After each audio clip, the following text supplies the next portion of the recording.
போசேத்தை பற்றி சொல்லப்பட்டிருக்கிறது. அவன் எங்கே இருந்தான் என்று சொல்லப்பட்டிருக்கிறது. அவன் லோ டபாரில் இருந்தான் என்று சொல்லப்பட்டிருக்கிறது. லோ டபார் என்று சொன்னால், டபார் என்றா கர்த்தருடைய வார்த்தை. லோ என்று சொன்னால் ஹீப்ரூவிலே இல்லை, நோ என்ற அர்த்தம். அவன் வார்த்தை இல்லாத இடத்திலே இருந்தான்.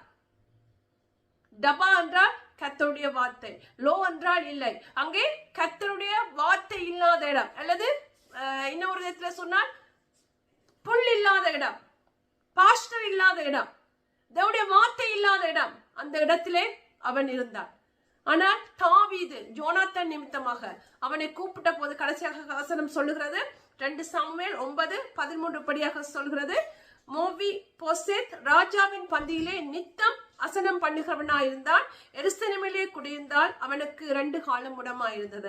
அவன் லோ தபார்ல இருந்து எருசலேமுக்கு வந்தான். கர்த்தருடைய ராஜாவுடைய பந்தியிலே ஒவ்வொரு நாளும் சாப்பிடுகிறவனாக இருந்தான். அப்படியாக கர்த்தர் நம்மை மாற்றுவாராக.